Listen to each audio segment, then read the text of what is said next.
जी हाँ, अपनी आँखों को अपने बाद भी जीवित रखें। मृत्यु के 6 से 8 घंटों तक किया गया नेत्रदान 2 व्यक्तियों को रोशनी देगा। नेत्रदान का चाहे पूर्व संकल्प ना भी किया हो, तब भी नेत्रदान के लिए फैसला मृतक के करीबी रिश्तेदार कर सकते हैं। नेत्रदान की इच्छुक व्यक्ति नागरिक अस्पताल या निकटतम नेत्र बैंक से संपर्क करें। नेत्रदान को परिवार की परंपरा बनाएं, किसी के अंधेरे जीवन में रोशनी लाएं। राष्ट्रीय स्वास्थ्य मिशन, स्वास्थ्य विभाग, हरियाणा द्वारा जनहित में जारी।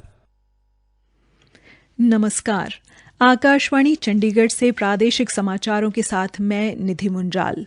पहले इस बुलेटिन के मुख्य समाचार। राष्ट्रपति रामनाथ कोविंद ने कहा कि शिक्षकों को विद्यार्थियों में देश प्रेम की भावना और मौलिक कर्तव्यों के प्रति चेतना पैदा करनी चाहिए। राष्ट्रपति ने आज राष्ट्रीय शिक्षक दिवस पर देश के 44 अध्यापकों को राष्ट्रीय पुरस्कार से सम्मानित किया। हरियाणा के मुख्यमंत्री मनोहर लाल ने कहा कि राज्य में शिक्षक दिवस आगामी 17 दिसंबर तक शिक्षा पर्व के रूप में मनाया जाएगा और भारत ने टोक्यो पैरालंपिक्स में 5 स्वर्ण पदकों सहित कुल 19 पदक जीते। अब समाचार विस्तार से। देश भर में 18 वर्ष से अधिक आयु के सभी लोगों के लिए सरकारी केंद्रों में निःशुल्क टीकाकरण अभियान चलाया जा रहा है। आपसे अपील है कि कोविड वैक्सीन का टीका जरूर लगवाएं। कोरोना महामारी के प्रति कोई भी लापरवाही न बरतें। जब तक आवश्यक न हो घर से बाहर न निकलें और इन आसान उपायों का पालन करें। मास्क लगाएं, 2 गज की सुरक्षित दूरी बनाए रखें, बार-बार हाथ धोने और साफ सफाई का ध्यान रखें। कोविड संबंधी जानकारी और मार्गदर्शन के लिए राष्ट्रीय और राज्य स्तरीय हेल्पलाइन काम कर रही हैं। इनके नंबर हैं 011-239-78046 तथा 1075। हरियाणा का हेल्पलाइन नंबर 8558-893911 है, जबकि चंडीगढ़ का नंबर 9779558282 है। जानकारी के लिए इन हेल्पलाइन नंबरों पर फोन करें। राष्ट्रपति रामनाथ कोविंद ने आज अध्यापकों से अपील की कि वे इस बात का ख्याल रखें कि प्रत्येक विद्यार्थी की अपनी अपनी क्षमता, प्रतिभा, मनोवृत्ति तथा अपनी अलग अलग सामाजिक पृष्ठभूमि व परिवेश है।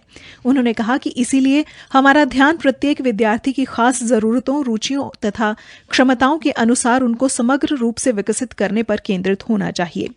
राष्ट्रपति ने कहा कि हमारी शिक्षा प्रणाली को ऐसा होना चाहिए कि वो विद्यार्थियों में नागरिकों के संवैधानिक मूल्यों व मौलिक कर्तव्यों के प्रति निष्ठा का भाव जगाएं और उनके मन में देश के प्रति प्रेम का भाव पैदा करें।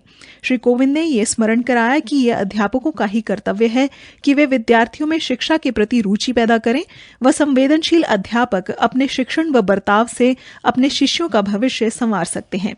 शिक्षक दिवस पर श्री कोविंद ने डॉक्टर सर्वपल्ली राधाकृष्णन को याद करते हुए कहा कि वे विश्व भर में एक दार्शनिक और विद्वान के रूप में प्रसिद्ध थे, जबकि वे स्वयं केवल एक शिक्षक के रूप में ही जाने जाना चाहते थे। राष्ट्रपति ने कहा कि उन्होंने एक महान शिक्षक के रूप में अपनी अमिट छाप छोड़ी है। राष्ट्रपति रामनाथ कोविंद ने शिक्षण क्षेत्र में देश के 44 बेहतरीन शिक्षकों को राष्ट्रीय सम्मान से सम्मानित भी किया। इस मौके पर इनमें से प्रत्येक शिक्षक पर बनी दस्तावेजी फिल्म भी दिखाई गई।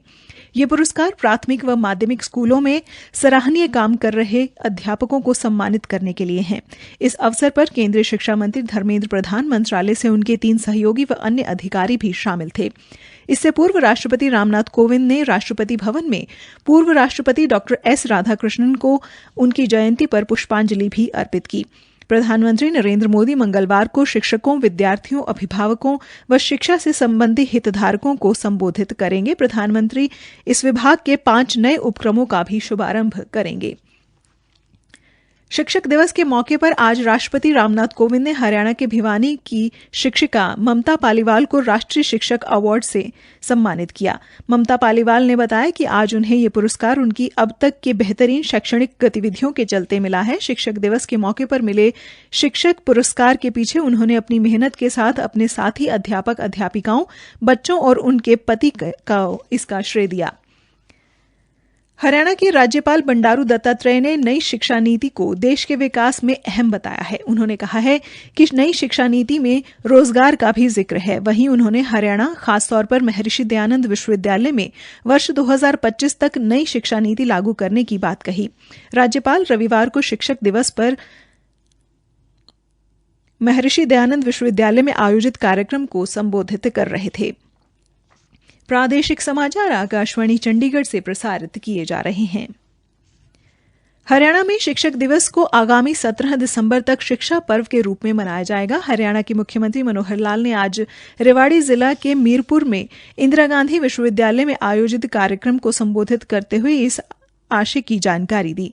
मुख्यमंत्री ने इंदिरा गांधी विश्वविद्यालय में 47 करोड़ 27 लाख रुपए की विकास परियोजनाओं का शिलान्यास व विश्वविद्यालय परिसर में राष्ट्रीय ध्वज का आरोहण भी किया। श्री मनोहर लाल ने राज्यवासियों को शिक्षक दिवस की शुभकामनाएं देते हुए कहा कि पूर्व राष्ट्रपति एवं शिक्षाविद सर्वपल्ली राधाकृष्णन की जयंती के दिन हम अपने शिक्षकों को याद करते हैं। एक निर्माता के रूप में शिक्षक हमारा निर्माण करते हैं। अच्छी शिक्षा हमें अच्छा नागरिक बनाती है और उससे एक अच्छे समाज का निर्माण होता है। मुख्यमंत्री ने कहा कि देश और समाज की सेवा करते हुए हमें आगे बढ़ना है और कोई भी शिक्षक जीवन को नया मोड़ देने में अपना अहम योगदान रखता है। उन्होंने कहा कि पिछले 1.5 साल में हमें कोरोना ने कैद कर रखा था, जिसके चलते ऑनलाइन पढ़ाई का कार्य चलता था। अगर अब कोरोना की तीसरी लहर नहीं आती है तो कोरोना से जो भी प्रणाली में कैद था उसे आज़ाद कर देंगे। कोरोना अब पीछे हटता दिखाई दे रहा है, जिसके चलते प्रदेश में विद्यालय और महाविद्यालय धीरे धीरे खोले जा रहे हैं और आने वाले समय में शिक्षा विभाग सभी संस्थाओं को खोलने की दिशा में आगे बढ़ रहा है। इस अवसर पर हरियाणा के सहकारिता मंत्री डॉक्टर बनवारी लाल ने कहा कि आईजीयू मीरपुर ग्रामीण अंचल में स्थापित होने के कारण यहां सभी जरूरी सुविधाओं का होना बेहद जरूरी है। उन्होंने मुख्यमंत्री से मांग करते हुए कहा कि इस विश्वविद्यालय में विद्यार्थियों को गुणवत्तापरक शिक्षा के माध्यम से शिक्षकों के सभी पदों को भरने और राष्ट्रीय राजमार्ग से सीधी तरीके से जोड़ने का कार्य किया जाए। पलवल के उपायुक्त कृष्ण कुमार ने जिला स्तरीय सम्मान समारोह में जिले के 35 शिक्षकों को प्रशंसा पत्र देकर भी सम्मानित किया। हरियाणा पुलिस ने शिक्षक दिवस के अवसर पर अपनी नियमित गश्त के दौरान विभिन्न लोगों से संवाद स्थापित करते हुए उनके जिम्मेदार नागरिक होने के तौर पर किए गए अनेकों मार्गदर्शी कार्यों की भी सराहना की। टोक्यो पैरालंपिक्स में भारत ने अपने बेहतरीन प्रदर्शन से 19 पदकों, जिनमें 5 स्वर्ण पदक, 8 रजत पदक व 6 कांस्य पदक शामिल हैं, पर अपनी जीत दर्ज की। पदक तालिका में भारत 24वें स्थान पर रहा। आज खेलों के समापन दिवस पर भारतीय बैडमिंटन खिलाड़ी कृष्ण नागर ने पुरुष एकल SH6 प्रणाली में स्वर्ण पदक हासिल किया। उन्होंने हांगकांग के चू मानकाई को 21-17, 16-21 व 21-17 अंकों से मात दी। उधर नोएडा के जिला मजिस्ट्रेट व पैरा बैडमिंटन खिलाड़ी सुहास एल यथिराज ने रजत पदक हासिल किया। वे आज सुबह फ्रांस के खिलाड़ी लुकास मजूर से फाइनल मुकाबले में पराजित हुए, जबकि प्रमोद भगत व पलक कोहली मिक्स डबल्स श्रेणी में जापान के खिलाड़ियों से पराजित हुए। राष्ट्रपति, उपराष्ट्रपति व प्रधानमंत्री ने कृष्ण नागर और सुहास यथिराज को स्वर्ण व रजत पदक जीतने पर बधाई दी। अपने संदेश में राष्ट्रपति रामनाथ कोविंद ने कहा कि सशक्त व दृढ़ निश्चयी कृष्ण नागर ने बैडमिंटन में स्वर्ण पदक जीतकर और तिरंगे का सम्मान बढ़ाकर अपना दमखम दिखाया है। उन्होंने कहा कि उनकी उत्कृष्टता सम्मान के योग्य है और वे कई भारतीयों के लिए प्रेरणा का स्रोत बन गए हैं। उपराष्ट्रपति एम वेंकैया नायडू ने आईएएस अधिकारी सुहास यथिराज को टोक्यो पैरालंपिक्स में रजत पदक जीतने पर अपनी शुभकामनाएं दी।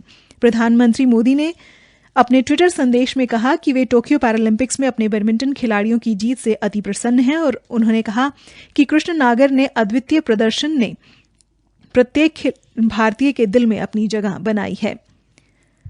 हरियाणा के मुख्यमंत्री मनोहर लाल ने झज्जर जिला वासियों को आधारभूत ढांचागत विकास के साथ पर्यावरण संरक्षण, स्वास्थ्य सुरक्षा के मद्देनजर ऑक्सीजन व ऑक्सीजन प्लांट का शुभारंभ करते हुए करीब 21.5 करोड़ रुपए की मनोहर सौगात दी है।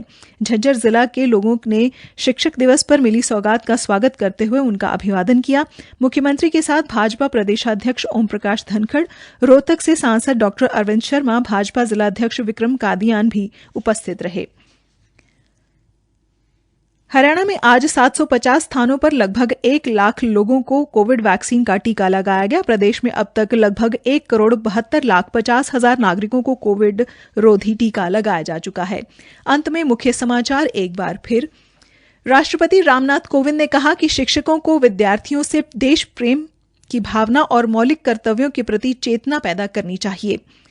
राष्ट्रपति ने आज राष्ट्रीय शिक्षक दिवस पर देश के 44 अध्यापकों को राष्ट्रीय पुरस्कार से सम्मानित किया और हरियाणा के मुख्यमंत्री मनोहर लाल ने कहा कि राज्य में शिक्षक दिवस आगामी 17 दिसंबर तक शिक्षक पर्व के रूप में मनाया जाएगा। इसी के साथ ये समाचार बुलेटिन समाप्त हुआ।